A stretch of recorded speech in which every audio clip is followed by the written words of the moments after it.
Chapitre 5. Le départ du Duncan. Il a été dit que Lady Helena avait une âme forte et généreuse. Ce qu'elle venait de faire en était une preuve indiscutable. Lord Glenarvan fut à bon droit fier de cette noble femme, capable de le comprendre et de le suivre. Cette idée de voler au secours du capitaine Grant s'était déjà emparée de lui, quand à Londres il vit sa demande repoussée. S'il n'avait pas devancé Lady Helena, c'est qu'il ne pouvait se faire à la pensée de se séparer d'elle. Mais puisque Lady Helena demandait à partir elle-même, toute hésitation cessait. Les serviteurs du château avaient salué de leurs cris cette proposition. Il s'agissait de sauver des frères, des Écossais comme eux, et Lord Glenarvan s'unit cordialement au hurrah qui acclamait la dame de Luce. Le départ résolu, il n'y avait pas une heure à perdre. Le jour même, Lord Glenarvan expédia à John Mangles l'ordre d'amener le Duncan à Glasgow et de tout préparer pour un voyage dans les mers du Sud qui pouvait devenir un voyage de circumnavigation. D'ailleurs, en formulant sa proposition, Lady Helena n'avait pas trop préjugé des qualités du Duncan. Construit dans des conditions remarquables de solidité et de vitesse, il pouvait impunément tenter un voyage au long cours. C'était un yacht à vapeur du plus bel échantillon. Il jaugeait 210 tonneaux, et les premiers navires qui abordèrent au Nouveau Monde, ceux de Colomb, de Vespucci, de Pinson, de Magellan, étaient de dimensions bien inférieures. Le Duncan avait deux mâts, un mât de misaine avec misaine, goélette misaine, petit hunier et petit perroquet, un grand mât portant brigantine et flèches, de plus une trinquette, un grand foc, un petit foc et des voiles d'étai. Sa voilure était suffisante et il pouvait profiter du vent comme un simple clipper. Mais avant tout, il comptait sur la puissance mécanique renfermée dans ses flancs. Sa machine, d'une force effective de 160 chevaux et construite d'après un nouveau système, possédait des appareils de surchauffe qui donnaient une tension plus grande à sa vapeur. Elle était à haute pression et mettait en mouvement une hélice double. Le Duncan, à toute vapeur, pouvait acquérir une vitesse supérieure à toutes les vitesses obtenues jusqu'à ce jour. En effet, pendant ses essais dans le golfe de la Clyde, il avait fait, d'après le patent log, jusqu'à 17 milles à l'heure. Donc, tel qu'il était, tel il pouvait partir et faire le tour du monde. John Mangles n'eut à se préoccuper que des aménagements intérieurs. Son premier soin fut d'abord d'agrandir ses soutes afin d'emporter la plus grande quantité possible de charbon, car il est difficile de renouveler en route les approvisionnements de combustible. Même précaution fut prise pour les cambuses, et John Mangles fit si bien qu'il emmagasina pour 2 ans de vivres. L'argent ne lui manquait pas, et il en eut même assez pour acheter un canon à pivot qui fut établi sur le gaillard d'avant du yacht. On ne savait pas ce qui arriverait, et il est toujours bon de pouvoir lancer un boulet de 8 à une distance de 4000. John Mangles, il faut le dire, s'y entendait. Bien qu'il ne commandât qu'un yacht de plaisance, il comptait parmi les meilleurs skippers de Glasgow. Il avait 30 ans, les traits un peu rudes, mais indiquant le courage et la bonté. C'était un enfant du château que la famille Glenarvan éleva et dont elle fit un excellent marin. John Mangles donna souvent des preuves d'habileté, d'énergie et de sang-froid dans quelques-uns de ses voyages au long cours. Lorsque Lord Glenarvan lui offrit le commandement du Duncan, il l'accepta de grand cœur, car il aimait comme un frère le seigneur de Malcolm Castle et cherchait, sans l'avoir rencontré jusqu'alors, l'occasion de se dévouer pour lui. Le second, Tom Austin, était un vieux marin digne de toute confiance. 25 hommes, en comprenant le capitaine et le second, composaient l'équipage du Duncan. Tous appartenaient au comté de Dumbarton, tous, matelots éprouvés, étaient fils des tenanciers de la famille et formaient à bord un clan véritable de braves gens, auquel ne manquait même pas le pipperback traditionnel. Lord Glenarvan avait là une troupe de bons sujets, heureux de leur métier, dévoués, courageux, habiles dans le maniement des armes comme à la manœuvre d'un navire, et capables de le suivre dans les plus hasardeuses expéditions. Quand l'équipage du Duncan apprit où on le conduisait, il ne put contenir sa joyeuse émotion, et les échos des rochers de Dumbarton se réveillèrent à ces enthousiastes hurrahs. John Mangles, tout en s'occupant d'arrimer et d'approvisionner son navire, n'oublia pas d'aménager les appartements de Lord et de Lady Glenarvan pour un voyage de long cours. Il dut préparer également les cabines des enfants du capitaine Grant, car Lady Helena n'avait pu refuser à Marie la permission de la suivre à bord du Duncan. Quant au jeune Robert, il se fut caché dans la cale du yacht plutôt que de ne pas partir. Eût-il dû faire le métier de mousse, comme Nelson et Franklin, il se serait embarqué sur le Duncan. Le moyen de résister à un pareil petit bonhomme. On n'essaya pas. Il fallut même consentir à lui refuser la qualité de passager, car mousse, novice ou matelot, il voulait servir. John Mangles fut chargé de lui apprendre le métier de marin. « Bon, dit Robert, et qu'il ne m'épargne pas les coups de martinet si je ne marche pas droit. »« Sois tranquille, mon garçon, répondit Glenarvan d'un air sérieux, et sans ajouter que l'usage du chat à 9 queues était défendu, et d'ailleurs parfaitement inutile à bord du Duncan. Pour compléter le rôle des passagers, il suffira de nommer le major McNabbs.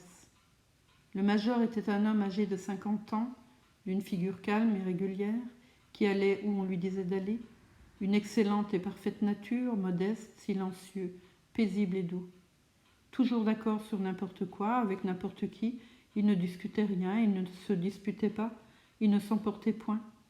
Il montait du même pas l'escalier de sa chambre à coucher ou le talus d'une courtine battue en brèche, ne s'émouvant de rien au monde, ne se dérangeant jamais, pas même pour un boulet de canon, et sans doute il mourra sans avoir trouvé l'occasion de se mettre en colère. Cet homme possédait au suprême degré non seulement le vulgaire courage des champs de bataille, cette bravoure physique uniquement due à l'énergie musculaire, mais mieux encore le courage moral, c'est-à-dire la fermeté de l'âme. S'il avait un défaut, c'était d'être absolument écossais de la tête aux pieds, un Calédonien pur sang, un observateur entêté des vieilles coutumes de son pays. Aussi ne voulut-il jamais servir l'Angleterre, et ce grade de major, il le gagna au 42e régiment des Highland Black Watch, garde noirs, dont les compagnies étaient formées uniquement de gentilshommes écossais. McNabbs, en sa qualité de cousin des Glenarvan, demeurait au château de Malcolm, et en sa qualité de major, il trouva tout naturel de prendre passage sur le Duncan. Tel était donc le personnel de ce yacht, appelé par des circonstances imprévues à accomplir un des plus surprenants voyages des temps modernes. Depuis son arrivée au Steamboat Quay de Glasgow, il avait monopolisé à son profit la curiosité publique. Une foule considérable venait chaque jour le visiter. On ne s'intéressait qu'à lui, on ne parlait que de lui, au grand déplaisir des autres capitaines du port, entre autres du capitaine Burton, commandant le Scotia, un magnifique steamer amarré auprès du Duncan et en partance pour Calcutta. Le Scotia, vu sa taille, avait le droit de considérer le Duncan comme un simple flyboat. Cependant, tout l'intérêt se concentrait sur le yacht de Lord Glenarvan et s'accroissait de jour en jour. En effet, le moment du départ approchait. John Mangles s'était montré habile et expéditif. Un mois après ses essais dans le golfe de la Clyde, le Duncan, arrimé, approvisionné, aménagé, pouvait prendre la mer. Le départ fut fixé au 25 août, ce qui permettait au yacht d'arriver vers le commencement du printemps des latitudes australes. Lord Glenarvan, dès que son projet fut connu, n'avait pas été sans recevoir quelques observations sur les fatigues et les dangers du voyage. Mais il n'en tint aucun compte et il se disposa à quitter Malcolm Castle. D'ailleurs, beaucoup le blâmaient qu'il admirait sincèrement. Puis l'opinion publique se déclara franchement pour le lord écossais et tous les journaux, à l'exception des organes du gouvernement, blâmèrent unanimement la conduite des commissaires de l'amirauté dans cette affaire. Au surplus, Lord Glenarvan fut insensible au blâme comme à l'éloge. Il faisait son devoir et se souciait peu du reste. Le 24 août, Glenarvan, Lady Helena, le major McNabbs, Marie et Robert Grant, Mr. Olbinett, le steward du yacht, et sa femme, Mrs. Olbinett, attachée au service de Lady Glenarvan, quittèrent Malcolm Castle après avoir reçu les touchants adieux des serviteurs de la famille. Quelques heures plus tard, ils étaient installés à bord. La population de Glasgow accueillit avec une sympathique admiration Lady Helena, la jeune et courageuse femme qui renonçait au tranquille plaisir d'une vie opulente et volait au secours des naufragés. Les appartements de Lord Glenarvan et de sa femme occupaient dans la dunette tout l'arrière du Duncan. Il se composait de 2 chambres à coucher, d'un salon et de 2 cabinets de toilette. Puis il y avait un carré commun, entouré de 6 cabines, dont 5 étaient occupées par Mary et Robert Grant, Mr. et Mrs. Olbinett et le major McNabbs.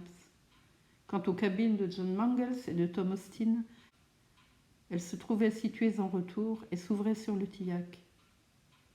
L'équipage était logé dans l'entrepont et fort à son aise, car le yacht n'emportait d'autre cargaison que son charbon, ses vivres et des armes.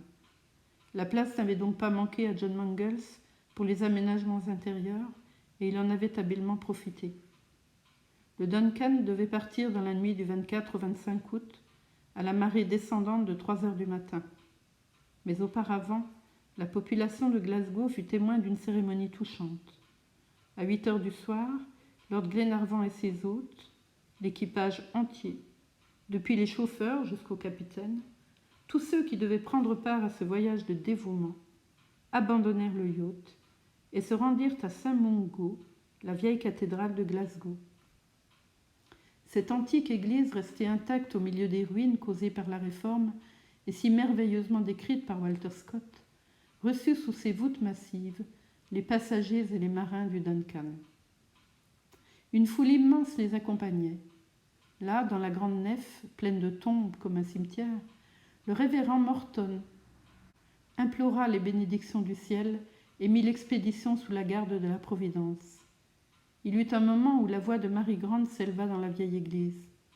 La jeune fille priait pour ses bienfaiteurs et versait devant Dieu les douces larmes de la reconnaissance. Puis l'assemblée se retira sous l'empire d'une émotion profonde. À 11 heures, chacun était rentré à bord. John Mangles et l'équipage s'occupaient des derniers préparatifs. À minuit, les feux furent allumés.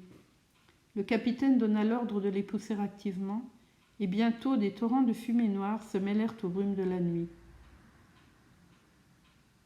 Les voiles du Duncan avaient été soigneusement renfermées dans l'étui de toile qui servait à les garantir des souillures du charbon, car le vent soufflait du sud-ouest et ne pouvait favoriser la marche du navire. À 2 heures, le Duncan commença à frémir sous la trépidation de ses chaudières. Le manomètre marqua une pression de 4 atmosphères. La vapeur réchauffée siffla par les soupapes, la marée était étale. Le jour permettait déjà de reconnaître les passes de la Clyde, entre les balises et les biggings dont les fanaux s'effaçaient peu à peu devant l'aube naissante. Il n'y avait plus qu'à partir. John Mangles fit prévenir Lord Glenarvan, qui monta aussitôt sur le pont. Bientôt, le jusant se fit sentir. Le Duncan lança dans les airs de vigoureux coups de sifflet, larga ses amarres et se dégagea des navires environnants. L'hélice fut mise en mouvement et poussa le yacht dans le chenal de la rivière. John n'avait pas pris de pilote. Il connaissait admirablement les passes de la Clyde et nulle pratique n'eût mieux manœuvré à son bord. Le yacht évoluait sur un signe de lui. De la main droite, il commandait à la machine, de la main gauche au gouvernail, silencieusement et sûrement.